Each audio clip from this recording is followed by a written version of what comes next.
చూస్ country delight, live better. ఇప్పుడే country delight app ని download చేసుకోండి.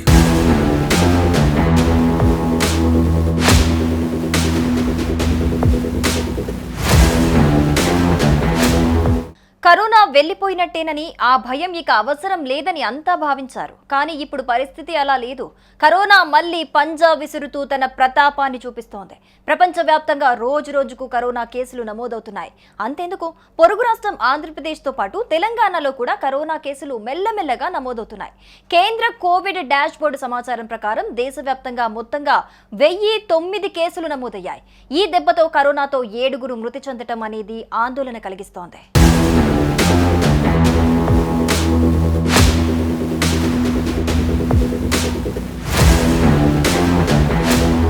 ప్రపంచవ్యాప్తంగా కరోనా మహమ్మారి మళ్లీ విజృంభిస్తూ ఉండటంతో ప్రజలంతా ఆందోళన చెందుతున్నారు.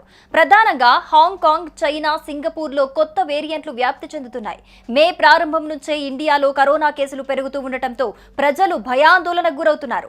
ఇక దేశ రాజధాని ఢిల్లీ పరిస్థితి చూసుకుంటే కొత్తగా 100 కేసులు నమోదైనట్లుగా అధికారులు చెబుతున్నారు.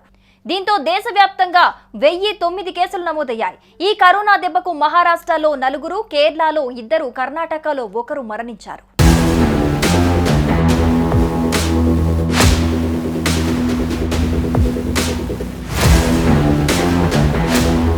ఇక రాష్ట్రాల వారీగా కరోనా కేసులు చూసుకుంటే మాత్రం అత్యధికంగా కేరళలో 430 కేసులు నమోదయ్యాయి. ఆ తర్వాత మహారాష్ట్ర 209 కేసులు నమోదయ్యాయి. ఇక ఢిల్లీలో 104 కేసులు నమోదవగా గుజరాత్లో 83, కర్ణాటక 47, యూపీలో 15, పశ్చిమ బెంగాల్ 12 కేసులు నమోదైనట్లుగా తెలుస్తోంది.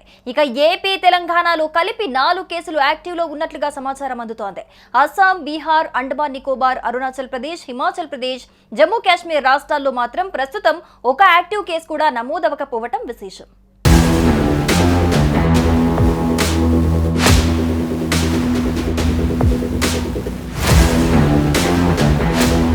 ప్రస్తుతం కరోనా కేసులకు JN1 వేరియంట్ అనేది కారణమని అంతా భావిస్తున్నారు.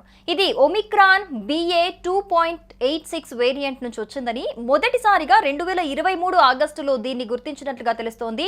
ఇప్పటి వరకు వచ్చిన వేరియంట్ల కంటే ఇది చాలా వేగంగా వ్యాపిస్తుందని, చాలా మందిలో తేలికపాటి లక్షణాలే ఉన్నాయని వైద్యులు, ప్రభుత్వ అధికారులు చెబుతున్నారు.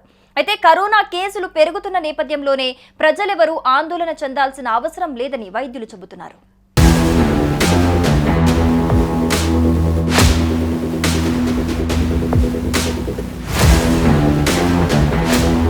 సుమన్ టీవీలో మీ పర్సనల్ అండ్ బిజినెస్ ప్రమోషన్స్ కోసం కింది నెంబర్కి కాంటాక్ట్ చేయండి.